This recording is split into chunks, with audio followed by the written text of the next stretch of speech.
U.S. military just crossed a red line that has stunned foreign navies. While patrolling the Pacific, a group of sailors spotted something impossible, a secret variant of the A-10 Warthog, flying low, fast, and armed with weapons no one's ever seen before. This wasn't a training flight, it was a silent warning. What is this mystery aircraft doing over the ocean? And why is the Pentagon refusing to comment? Join us as we uncover the truth behind the secret Super A-10 spotted above the Pacific. On December 6, 2024, 4 A-10 Thunderbolt II aircraft were seen flying toward Clark Air Base in the Philippines. Their presence sparked attention online, prompting the U.S. Air Force to confirm they were part of a joint training mission with the Philippine Air Force through December 16. The A-10, often called the Warthog, is built for war. Armed with a 30mm cannon and up to 16,000 pounds of bombs and missiles, it is designed to destroy tanks and even armored targets. It has also proven capable of striking small ships in recent years, showing its growing role in maritime operations. This deployment followed the sighting of nearly 100 Chinese vessels near Thitu Island, a territory held by the Philippines. The island sits in the South China Sea, a region of long-standing territorial disputes. China claims nearly the entire sea, which overlaps with claims from several countries, including the Philippines. These disputes have led to repeated clashes at sea and growing political tension. Since 1951, a mutual defense treaty has linked the U.S. and the Philippines. The agreement states that an attack on either country's aircraft, ships, or armed forces in the Pacific, including the South China Sea, would require both to respond. The A-10 sent to the Philippines came from the 25th Fighter Squadron, South Korea. They were deployed under the U.S. military's Dynamic Force Employment Strategy. This concept focuses on keeping American movements flexible and less predictable while staying focused on long-term goals. This approach keeps rivals uncertain and cautious in today's tense global climate, especially in the Indo-Pacific. The U.S. sees the Indo-Pacific as a critical region. As China grows more powerful, the Pentagon continues to test and improve its readiness. The A-10's arrival marks the second joint air exercise with the Philippines since late November. In the earlier drill, both sides flew fighter jets over the Philippine Sea, showing their cooperation and ability to respond together. The A-10 Thunderbolt II was never built for style or speed. It was built to dominate the ground game. While faster jets often overshoot or struggle with precision strikes, the A-10 excels at low altitude, close quarters combat, cruising at just 350 miles per hour to deliver deadly accuracy where it counts. Every part of its design favors durability and control. Reinforced with a honeycomb structure, the wings are lightweight yet rugged. Its oversized ailerons stretch nearly half the wingspan, giving it impressive agility at low speeds.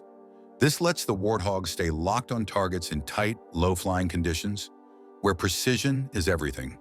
Designed to take heavy damage and keep flying, the A-10 is a relentless force overhead, silent, steady, and dependable in the face of ground threats. Despite its battlefield potential, the A-10 wasn't initially embraced. Many pilots viewed it as sluggish and unattractive compared to sleek, high-speed fighters. That perception began to shift in 1987 when the A-10 was redesignated for forward air control missions, signaling its evolving role. Its first operation came in 1983 during Operation Urgent Fury in Grenada, where it was deployed to support marine landings. No shots were fired, and no enemy aircraft rose to challenge it. Everything changed in 1991 during the Gulf War. 132 A-10s were deployed, and what followed secured the Warthog's legendary status. Along with devastating ground attacks, the A-10 proved it could fight in the air. It took down 2 Iraqi helicopters, including one destroyed by Captain Robert Swain using the GAU-8 Avenger cannon. The war, however, was unforgiving. 4 A-10s were shot down, 11 more were hit and returned to base. 2 were too damaged to be repaired. 1 crash-landed beyond recovery. As losses mounted, commanders reassigned A-10s to lower-risk missions near the southern border. Even then, the Warthog stayed aggressive, precisely targeting Scud launchers and armored units. They flew over 8,100 sorties, launched most of the Mavericks used in the war, and achieved a mission success rate of 95.7%. Calls to replace the A-10 with a modified F-16 soon faded.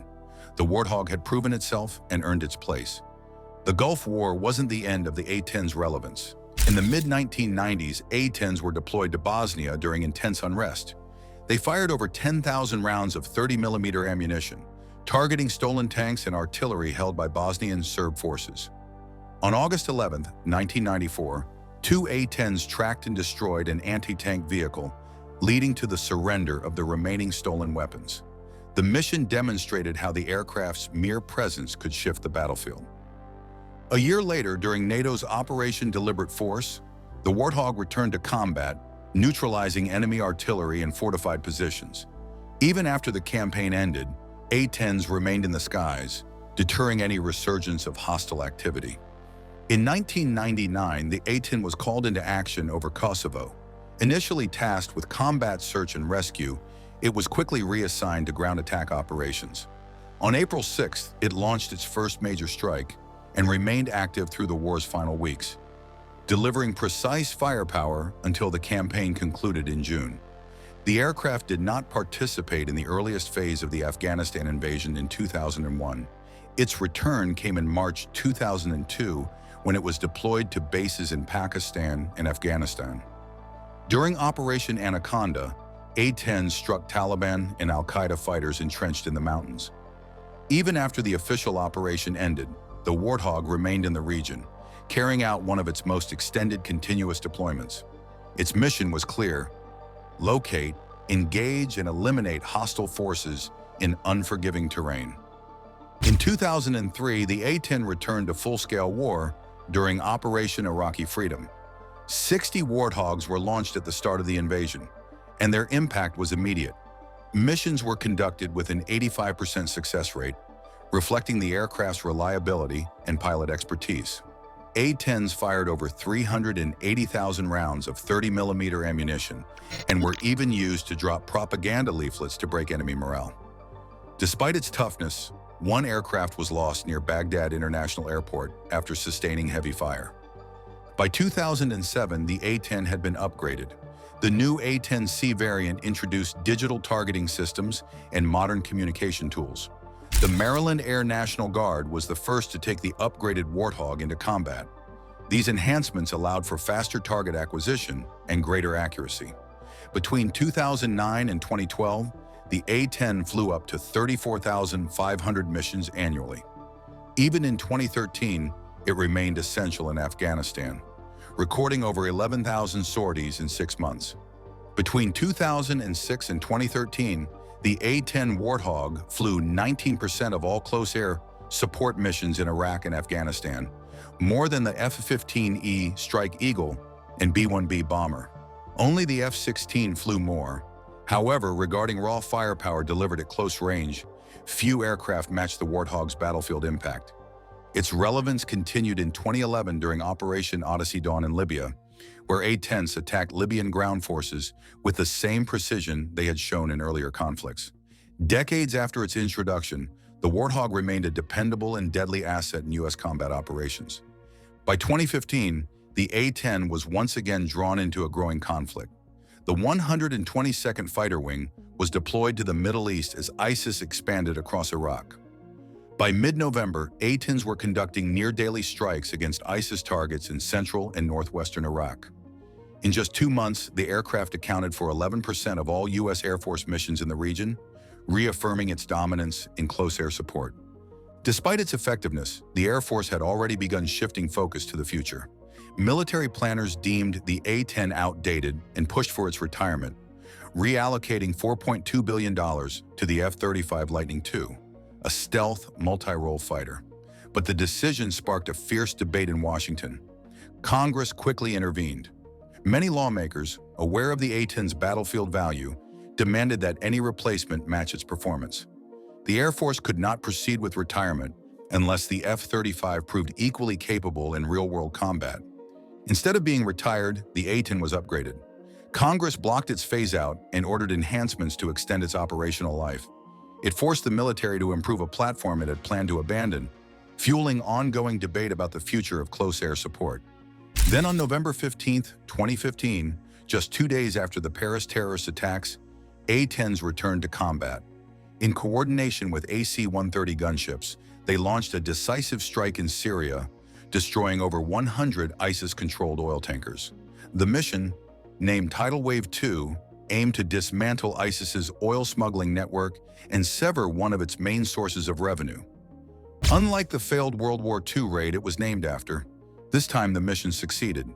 Though the A-10 earned its reputation as one of the most lethal ground attack aircraft ever built, its history is marked by controversy.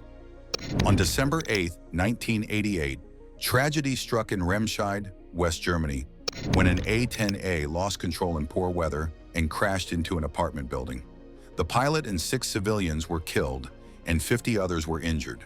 Investigators blamed disorientation due to low visibility, but years later, a sharp rise in cancer rates reignited fears that the aircraft may have carried depleted uranium rounds, despite official denials.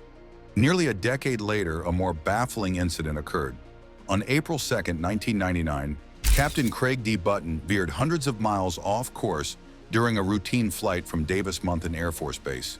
He ignored all radio contact, never attempted to eject, and ultimately crashed into a remote Colorado mountainside.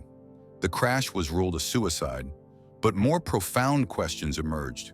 Button's aircraft carried live bombs that were never recovered. Then on March 28, 2003, during the Iraq War, British troops came under friendly fire from A-10s. Lance Corporal Matty Hull was killed, and 5 others were wounded.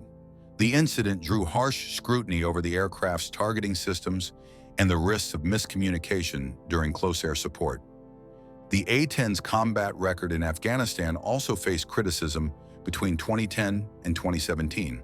It was linked to more civilian casualties than any other U.S. aircraft and was involved in multiple friendly fire events, including one that killed 10 American troops. These incidents raised tough questions about the aircraft's place in modern warfare. Yet despite its flaws, the A-10's effectiveness was never in doubt. Its ability to deliver sustained, precise firepower and survive heavy damage kept it indispensable to commanders on the ground. By 2026, efforts to retire the Warthog had stalled. Congressional pushback, growing global tensions, and delays in the F-35 program forced the Pentagon to rethink. Retirement plans were shelved, political support surged, and battlefield performance proved there was still no equal. The aircraft's evolution reached a new phase with the Suite 8 upgrade package. Among its standout features was the V-12 airborne recovery system, significantly improving coordination between pilots, special forces, and downed air crews. This upgrade enhanced the A-10's precision and broadened its mission scope into rescue operations. But the true breakthrough came with its new standoff capabilities. Outfitted with long-range guided munitions, the A-10 no longer had to fly dangerously close to enemy fire. It could deliver devastating strikes from a distance, shifting from a low-altitude brawler to a long-range enforcer, changing how the Warthog waged war. In parallel, the A-10 Warthog underwent a major leap in night warfare capabilities. With the integration of advanced night vision systems, it could now operate effectively at low altitudes in total darkness. Coupled with faster loading AGR-20 precision rockets, it delivered faster, deadlier strikes, reshaping battlefield timelines and tempo. Then came Suite 9, bringing even more powerful upgrades. A new situational awareness pad enabled seamless digital coordination with ground forces. Joint Terminal Attack Controllers could now relay exact coordinates electronically, eliminating the need for voice commands or visual signals. This dramatically improved mission precision. Target verification systems were also added to reduce friendly fire. The system added a critical safety layer in combat by automatically cross-checking coordinates and target profiles before each strike. Meanwhile, multi-target capabilities allowed the Warthog to engage up to 6 threats simultaneously, using munitions ranging from 500-pound bombs to 2,000-pound JDAMs, selected based on mission needs. Pilots received Hobbit helmets with real-time head tracking, enabling weapons to be guided simply by looking at a target. This reduced reaction time and increased accuracy in fast-paced combat. The A-10 had transformed. No longer just a Cold War tank buster, it became a modern, tech-equipped battlefield asset, capable of operating in remote, unpredictable war zones with minimal support. Still, its future remained uncertain. Congress demanded proof that upgrades made the Warthog superior to its intended replacement, the F-35. But when a head-to-head test was scheduled, the Air Force wasn't eager for transparency. Rumors spread that the trial was biased in the F-35's favor. Most of the results were hidden. No public footage, no definitive answers, just silence, fueling suspicion. The sleek and stealthy F-35 was built for high-speed, deep-penetration strikes, not close air support. It couldn't loiter low and slow over ground troops like the Warthog. And that was the issue. Close air support demands toughness and proximity, flying low, absorbing fire, and striking back instantly. That was the Warthog's domain. Its titanium bathtub cockpit protected pilots, who often flew low enough to see the fight unfold in real time. Despite its unmatched capabilities, the Air Force continued pushing to retire it, driven largely by budget politics. The F-35 was a $400 billion mega project. Admitting it couldn't replace the A-10 was politically and financially challenging. But the Warthog wasn't finished. Suite 10 marked the most dramatic upgrade in its history. It now carried AGR-20 rockets, JDAM kits for precision bombing, and small-diameter bombs for multi-target runs. Theoretically, a single A-10 could destroy up to 18 enemy positions in one pass, each with a different weapon. That wasn't all. A synthetic aperture radar gave the Warthog hunters vision, able to track and lock onto targets through smoke, fog, or darkness with lethal clarity. Boeing followed up with a massive hardware overhaul, delivering 173 new wing sets rated for 20,000 flight hours each. The Air Force added another 112 through the ATAC program, securing the A-10's place in the skies for years to come. But the transformation didn't stop there. A cutting-edge data link system was installed, allowing A-10s to share real-time battlefield intelligence, dramatically improving coordination and target engagement. The Warthog was no longer just relevant, it was more lethal, aware, and adaptable than ever. At Eglin Air Force Base, the next leap came with a project called Suite 10. This wasn't routine maintenance, it was a full-scale digital modernization. Using agile development, upgrades were delivered faster to meet the demands of modern combat. Suite 11 introduced major enhancements: jam-resistant GPS, a next-gen ARC-210 radio, immersive 3D audio, and an 11.6-inch high-res digital display. Central to it all was a revamped cockpit interface, replacing analog dials with intuitive digital systems that gave pilots sharper visuals and more precise control, marking the A-10's most significant interior overhaul since 2005.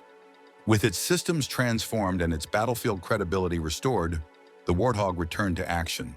In January 2018, 12 A-10s thundered into Kandahar, Afghanistan, with a clear mission: eliminate enemy forces with the precision and brutality the aircraft was built for. During the 2022 Russian invasion of Ukraine, Kyiv requested 100 surplus A-10s, confident in the jet's tank-killing power, but the Pentagon declined, citing the aircraft's slower speed and vulnerability to advance Russian air defenses. Still, the Warthog remained active. By late 2024, it was flying missions over Syria. Enemy vehicles, mortar positions, and even a Soviet T-64 tank were destroyed with devastating firepower. On December 8th, as the Assad regime crumbled, A-10s joined B-52s and Fa-15Es in a sweeping bombing campaign that neutralized over 75 ISIS strongholds in days, denying the group any chance at resurgence. If the U.S. were to greenlight A-10 Warthog attack missions in the South China Sea, it would ignite one of the most intriguing military showdowns of the modern era. While many would instinctively scoff at the A-10's chances against China's modern air fleet, especially sleek, fast fighters like the Chengdu J-10C, Shenyang J-16, or even the stealthy J-20 Mighty Dragon, that underestimation might be premature. In a tightly coordinated U.S. air campaign with proper escort from F-15s, F-16s, or stealthy F-35s, the A-10 becomes a surgical instrument of destruction, and the skies over the South China Sea would become a theater of extremes. It wouldn't be a clean sweep for either side. China might flex air superiority, but the Warthog would leave a scar on the battlefield. The ultimate clash wouldn't be decided in air duels alone. It would hinge on how long the A-10s could survive and how much devastation they could unleash before they were forced back. And history has shown, counting the Warthog out too early has always been a mistake.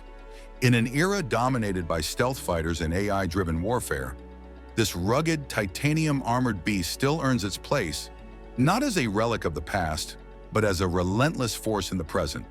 Thanks for watching. While you are still here, click on the link on your screen to check out another of our videos. See you there.